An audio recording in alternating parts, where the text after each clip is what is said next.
আসসালামু আলাইকুম। আমি মোহাম্মদ আরাফাত পড়াশোনা করতেছি বাংলাদেশ কৃষি বিশ্ববিদ্যালয়ের এগ্রিকালচার ফ্যাকাল্টিতে। আজকে তোমাদের বহুলকাঙ্ক্ষিত ঢাকা বিশ্ববিদ্যালয়ের পরীক্ষা দিয়ে তোমরা চলে আসছো, কিন্তু ঢাকা বিশ্ববিদ্যালয়ের পরীক্ষার হলে গিয়ে তোমরা সবচেয়ে বেশি সম্মুখীন করছো এবারের প্রশ্ন বা অন্যান্য বারের প্যাটার্নের বাইরে অনেকটাই কঠিন হয়ে গেছে। এবারের প্রশ্ন অনেক বেশি ভয় কাজ করতেছে যে আমি পাস করব কিনা, বা আমি আসলে যেই মার্ক পাবো ওই মার্ক একটা সিট এনশিওর করতে পারবো কিনা।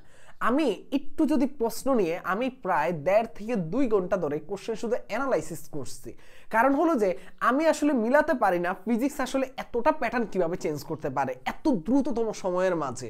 এবং সবচেয়ে বড় ব্যাপার হলো যে কেমিস্ট্রিকে তোমরা অনেক বেশি সহজ ভাবতেছো, এটা যে আসলে কতটা ট্রিকি প্রশ্ন সেটা আসলে এতক্ষণ ধরে আমি নিজে আগে যখন কেমিস্ট্রি পড়াতাম তখন আমি বুঝতাম যে আসলে কেমিস্ট্রি প্রশ্নগুলো কিরকম হওয়া উচিত। ঠিক এইবারের প্রশ্ন হয়ে গেছে ঢাকা ইউনিভার্সিটির প্রশ্ন, ফিজিক্সটা হয়ে গেছে বুয়েটের যে ফিজিক্স কোশ্চেন থাকে তার চাইতে অনেক বেশি কঠিন। এবং কেমিস্ট্রিটা একেবারে স্ট্যান্ডার্ড, মানে কি তোমার হয়তোবা তুমি ভাবতেছো যে এটা উত্তর হবে কিন্তু আসলে ওইটা না, এমন একটা অবস্থায় আছে।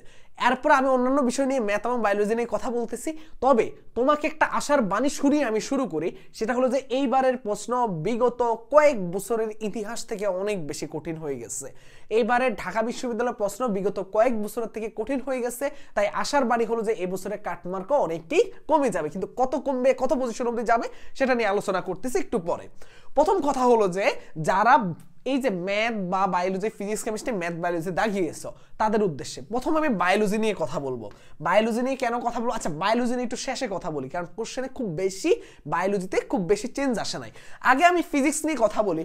ফিজিক্স ভাইয়া অনেক বেশি হার্ড হয়েছে বিগত বছরগুলোতে। প্রশ্ন ফিজিক্স হার্ড করে এবং তারা অনেকটা কনসেপচুয়াল কোশ্চেনকে প্রায়োরিটি দেয়, কিন্তু তাই বলে এত বেশি কঠিন প্রশ্ন কোনো বছরের ইতিহাসে ফিজিক্স হয়নি যতটা এই বছরে ফিজিক্স প্রশ্ন অনেক বেশি কঠিন হয়েছে। এই বছরে ফিজিক্স প্রশ্ন আমি যখন দেখতেছিলাম যে মানে তোমরা পরীক্ষার হলে কি চোখে মুখে দেখছো, মানে নর্মালি কেউ যখন বাইরে থেকে ফিজিক্স প্রশ্ন দেখে তার কাছে অনেক বেশি একটা ভয় কাজ করবে। কারণ হলো যে বুয়েটেও এত কঠিন প্রশ্ন ফিজিক্স দেয় কিনা সন্দেহ আছে, যেই রকমের প্রশ্ন এই বছর ঢাকা ইউনিভার্সিটিতে দিয়েছে। এবার আসবো আমি কেমিস্ট্রিতে তোমরা সহজ মনে করলো, কোশ্চেন কিন্তু হার্ড বা ট্রিকি হয়েছে। মানে তুমি যদি বলা হয় স্ট্যান্ডার্ড লেভেল কত, তাহলে 100 হলো কেমিস্ট্রি প্রশ্ন। তুমি যেটাকে সঠিক উত্তর ভাবছো ওইটা সঠিক উত্তর না, এমন অনেকগুলো প্রশ্ন আমি দেখতে পেয়েছি। তার মানে কি কেমিস্ট্রি প্রশ্নটা তোমার কাছে সহজ হলেও এটা আসলে সহজ না, এটা মনে রাখবা। এরপর আসি ম্যাথে। ভাইয়া ম্যাথ যদি তোমার কাছে মনে হয় যে অনেক বেশি সহজ, তুমি এইটুকু মনে রাখো যে অন্যান্য বারের তুলনায় এবছরের ম্যাথটা কঠিন হয়েছে। কি বললাম, অন্যান্য বারের তুলনায় এই বছরের ম্যাথটা কঠিন হয়েছে। বিগত 2-3 বছরের প্রশ্ন দেখো আর এইবারের প্রশ্ন দেখো, তাও তোমার কাছে মনে হবে যে অন্যান্য বারের তুলনায় হয়তোবা কিছু প্রশ্ন থাকে কি তোমার হলো যে একই টাইপের প্রশ্ন আসছে, তবে একই টাইপের প্রশ্ন হলেও কোশ্চেনটা একটু হলেও কঠিন হয়েছে অন্যান্য বারের তুলনায়। তবে ম্যাথ প্রশ্ন সহজ, অন্যান্য ফিজিক্স এবং কেমিস্ট্রির তুলনায় ম্যাথ প্রশ্ন সহজ হয়েছে। তবে তোমাকে যে একই টাইপের একই ক্যাটাগরির যে টপিকগুলো থাকে ওই টপিকগুলো থেকে প্রশ্ন হয়েছে কিন্তু একটু কঠিন দিছে ভাইয়া।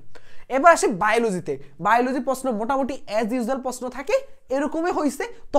তবে অন্যান্য বারের সাথে একটু তুলনা করলে একটু পার্থক্য দেখা যাবে এই বছরে বায়োলজি প্রশ্নে। তাহলে প্রত্যেকটা সাবজেক্টের প্রশ্নে আসলে একটু করে, বিশেষ করে ফিজিক্স এবং কেমিস্ট্রিতে একটা অন্য গ্রহে চলে গেছে এই বছরে ঢাকা ইউনিভার্সিটির প্রশ্ন। এখন কথা হলো যে ভাইয়া বাংলা ইংরেজি যারা ওগুলা কনসেপচুয়াল অনেকটা সহজ প্রশ্ন হয়েছে, ওটা নিয়ে কোনো ডাউট নাই। তবে ফিজিক্স এবং কেমিস্ট্রি এবং ম্যাথ অন্যান্য বারের তুলনায় কঠিন দিয়ে দিছে এই বছর ঢাকা ইউনিভার্সিটি ভর্তি পরীক্ষাতে। এখন কথা হলো যে ভাইয়া যদি ঢাকা ইউনিভার্সিটি ভর্তি পরীক্ষাতে প্রশ্ন এত কঠিন দিয়ে থাকে তাহলে কাটমার্ক আগের মতো হবে? আচ্ছা, কাটমার্কে কথা বলার আগে আমি তোমাদেরকে একটা জিনিস বলি, কাটমার্কটা কিসের উপর ডিপেন্ড করে কোশ্চেনের। যেমন ধরো এই বছর দেখা যাবে যে ঢাকা ইউনিভার্সিটি ভর্তি পরীক্ষা প্রচুর ফেল করবে, তার অন্যতম কারণ কি? অন্যতম কারণ হচ্ছে প্রশ্ন কঠিন হয়েছে। আরো কয়েকটা বিষয়ের উপর কাটমার্ক নির্ভর করে। সেটা কি? সেটা হলো যে ঢাকা ইউনিভার্সিটি পরীক্ষাটা কোন সময় হচ্ছে। যেমন এখন দেখো বুয়েটের রেজাল্ট দেয় নাই, রুইটার রেজাল্ট দেয় নাই, এখনো অনেক অ্যাডমিশন টেস্টের রেজাল্ট দেয় নাই, মাত্র কুইটার রেজাল্ট দিছে, যাবি এই ইউনিটের রেজাল্ট দিছে, কিন্তু সবাই পরীক্ষা দিছে। তার মানে ঢাকা ইউনিভার্সিটি এমন একটা টাইমে এক্সাম নিছে যেই টাইমটাতে শুধু মেডিকেল এবং মেডিকেলের শিক্ষার্থীরা বাদে যারা চান্স পেয়েছে আর সবাই অ্যাটেন্ড করছে। তার মানে এই বছরের সিরিয়ালও অনেক বেশি টানবে। তার অন্যতম কারণ হলো যে সবাই পরীক্ষাতে অংশগ্রহণ করছে এই বছর ঢাকা বিশ্ববিদ্যালয় ভর্তি পরীক্ষাতে। এবার আসি আমি একটু আমি কাটমার্ক নিয়ে কথা বলবো। কাটমার্ক নিয়ে কথা বলার আগে তোমাদেরকে আমি একটা বিষয় বলি, যেহেতু তোমাদের এখন ঢাকা বিশ্ববিদ্যালয় ভর্তি পরীক্ষা শেষ, তাহলে তোমাদের এখন সামনে সবচেয়ে বড় যে এক্সামটা সেটা হলো কি এক্সাম আছে, কৃষিগুচ্ছ এবং চট্টগ্রাম বিশ্ববিদ্যালয়। তো কৃষিগুচ্ছ হলো মেসনের সবচেয়ে জনপ্রিয় একটা কোর্স, কারণ কৃষিগুচ্ছতে যদি নাম আসে তাহলে মেসনের নাম সবচেয়ে বেশি আসবে। তোমার কাছে মনে হচ্ছে যে তোমার হয়তো আজকের পরীক্ষাটা খারাপ হয়েছে, তোমার দ্বারা কিচ্ছু সম্ভব হচ্ছে না, কোনো কিছু তুমি কোনো বিশ্ববিদ্যালয়ে ভালো পরীক্ষা দিচ্ছ না, সামনে তোমার পরীক্ষা আছে, তুমি কনফিডেন্স পাচ্ছ না। বিশ্বাস করো ভাইয়া, তোমাকে আমি একটা আশার বাণী শোনাই, তোমার এমন অনেক ফ্রেন্ড আছে যারা আজকে ঢাকা ইউনিভার্সিটির পরীক্ষা অনেক ভালো দিছে এবং তারা যদি টপ 1200, 1400, 1500 পজিশনে থাকে, তাও তোমার সাথে গিয়ে তারা কৃষি ভর্তি পরীক্ষা দিবে। আমার কথা মিলিয়ে নিও। এবং তোমার সাথে ভর্তি পরীক্ষা দিয়ে তুমিও যখন টপ করবা, সেও যখন টপ করবে, তুমি দেখো ভাইয়া এখন অব্দি 2 মাসের মতো সময় আছে, 2 মাসের মতো সময় আছে। তুমিও যখন টপ করবা, সেও যখন টপ করবে, সে কিন্তু ভাইয়া মনে রাখবা, সে কিন্তু আর এই ঢাকা ইউনিভার্সিটির এই মাঝামাঝি সাবজেক্টে ভর্তি না হয়ে বাকৃবির টপ সাবজেক্ট বা শেকৃবির টপ সাবজেক্টে ভর্তি হবে। আর তুমিও কিন্তু সেই বাকৃবির টপ সাবজেক্টে ভর্তি হবে। ভাই এমন অনেক উদাহরণ আছে, মেডিকেলে অনেক দূরের পজিশন থাকে, মানে মেডিকেলে একটা নিচের মেডিকেল পাওয়াতে বা শেষের দিকের মেডিকেল পাওয়াতে অনেক ছেড়ে চলে আসছে বাকৃবিতে। ঢাকা ইউনিভার্সিটি প্রায় অহরহর ভাইয়া পিউর সাবজেক্টে কেউ ভর্তি হয় না, বেশিরভাগই স্টুডেন্টরা চলে আসে যদি কৃষির টপ সাবজেক্ট পায়। এমন অনেক উদাহরণ আছে। বুয়েটের শেষের দিকে সাবজেক্ট নেভাল আর্কিটেকচার, এগুলো রেখে বাকৃবিতে আসছে। এমন অনেক উদাহরণ তোমরা আমাদের ভিডিওগুলো দেখলে জানতে পারবে। তো এমন একটা বড় সুযোগ হলো যে বাংলাদেশ কৃষি বিশ্ববিদ্যালয় তোমার জন্য সবচেয়ে বড় অপরচুনিটি রয়েছে। আর এই কৃষিগুচ্ছের মধ্যে সিট আছে 3600। আর মেসনের সবচেয়ে যে জনপ্রিয় কোর্স, এই যে কৃষিগুচ্ছ পূর্ণাঙ্গ কোর্স 3.0, এটা কৃষিগুচ্ছ ভর্তি পরীক্ষা অব্দি আমরা সবচেয়ে কৃষিগুচ্ছের ডেডিকেটেড এই ব্যাচটা, এবং তারপরে আমরা ভার্সিটি গুচ্ছের যে 20টা বিশ্ববিদ্যালয় থাকবে তাদের সাপোর্টটা দিব। তবে আগে কৃষিগুচ্ছ ডেডিকেটেড এই ব্যাচটাতে এখানে অনেক ক্লাস, এক্সাম থাকবে, মেন্টরশিপ থাকবে, সব টপ ক্লাস। যারা প্রথম, দ্বিতীয়, তৃতীয় আছে তাদের প্রত্যেক সপ্তাহে গাইডলাইন সেশন থাকবে, এত কিছু থাকবে। কোর্স ম্যাটেরিয়ালস হিসেবে থাকবে এই কৃষি বিশ্ববিদ্যালয়ের সাজেশন বুক, এগুলো সব হার্ড কপি আকারে পাবা। এগ্রি বুস্টার ম্যাথ বুক, এটা হলো ম্যাথের জন্য সবচেয়ে পপুলার বই, টি শার্ট পাবা এবং ওয়েমার বুক পাবা। এটা সম্পূর্ণ তোমাদের বাসায় পৌঁছে দেওয়া হবে একটা নির্দিষ্ট টাইমে। আরো বিস্তারিত জানতে চাইলে 01314770610 এই হোয়াটসঅ্যাপ নাম্বারে যোগাযোগ করবে, আরো বিস্তারিত এই কোর্স সম্বন্ধে জানতে পারবে। এবং এখনো অফার চলতেছে, ক্লাস শুরু হবে 21শে ফেব্রুয়ারি থেকে। তো আমরা যেটা বলতেছিলাম যে, তো দেখো ভাইয়া, তাহলে কাটবারটা কিন্তু ভাইয়া অনেকটাই এই বছর ঢাকা বিশ্ববিদ্যালয় কমে যেতে পারে। তুমি অন্যান্য বারের হিসাবে দেখো, অনেক সময় 52 থেকে 54, 55 প্লাস মার্ক পেলেই তোমার কাটমার্কটা হয়ে যেত। এই বছর কি আসলে তাই? এই বছর এমনও হতে পারে ভাইয়া, 5 মার্কের চাইতে একটু বেশি মার্ক পেলেও তোমার একটা পজিশন চলে আসতে পারে ভাইয়া। কারণ কি? কারণ হলো যে এই বছরের প্রশ্ন আসলে অনেকটাই অন্যান্য বারের তুলনা করলে কঠিন হয়ে গেছে। তাহলে এটা কেমন হতে পারে? তাহলে কত মার্ক? তবে তোমরা সবসময় সেফ জোন বলতে গেলে 50 প্লাস মার্ক যারা থাকবে, তোমরা একেবারে সেফ জোনে। আশা করা যায় আল্লাহর রহমত থাকলে এই 50 মার্কের উপর পেলেই তোমার চান্স হয়ে যাবে ইনশাল্লাহ।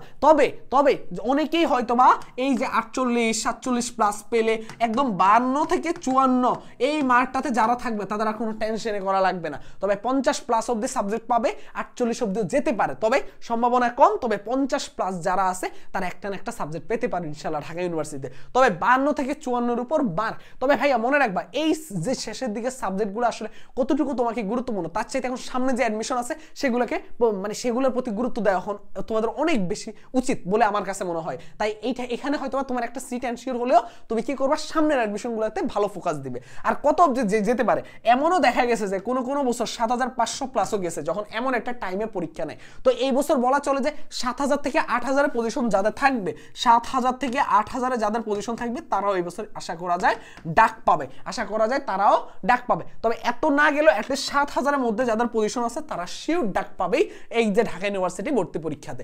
তো এই হলো কথা। তোমরা যারা আজকে পরীক্ষা দিছো, 50 প্লাসের উপর মার্ক আসতেছে হিসাব করে বা সবকিছু মিলে মনে হচ্ছে, তোমরা এরপরের প্রস্তুতি নেওয়া শুরু করো। আর যারা এখানে ব্যর্থ হয়েছো, তোমার সামনে তুমি এইটুকু চিন্তা করবা যে তোমার যে ফ্রেন্ড আজকে মনে হচ্ছে যে না সে অনেক ভালো পরীক্ষা দিচ্ছে, তুমি তার সাথে যখন তুমি কি করবা, এই যে সামনে 2টা মাস ভালো মতো প্রস্তুতি নিয়ে চট্টগ্রাম আছে, বিশেষ করে কৃষিগুচ্ছ আছে, ওখানে টপ করবা। তোমার আর এই এই ফ্রেন্ডের মধ্যে কোনো পার্থক্য থাকবে না, সেও চলে আসবে কৃষিতে, তুমিও চলে যাবে কৃষিতে। তাই দেরি কিসের, এখনই যুক্ত হয়ে যাও ম্যাসনের কৃষিগুচ্ছ পূর্ণাঙ্গ কোর্স 3.0-তে। প্রথম কমেন্টটা চেক করো অথবা 0131477070610 হোয়াটসঅ্যাপ নাম্বারে মেসেজ দিয়ে ফেলো। আর হলো যে এই যে আমরা প্রত্যেকটা জিনিস তোমার সকল দায়িত্ব নিব আমরা, তুমি শুধু কৃষিতে চান্স পাওয়ানোর জন্য যত কিছু করা দরকার সব করবো আমরা, তুমি শুধু বলবা যে ভাইয়া যা বলবেন তাই করবো, এইটুকু করলেই হবে। তোমার বড় ভাই হিসেবে সব দায়িত্ব নিচ্ছি আমরা। ইনশাল্লাহ দেখা হবে নেক্সট কোনো ভিডিওতে অথবা নেক্সট কোনো সেশনে। আল্লাহ হাফেজ, আসসালামু আলাইকুম।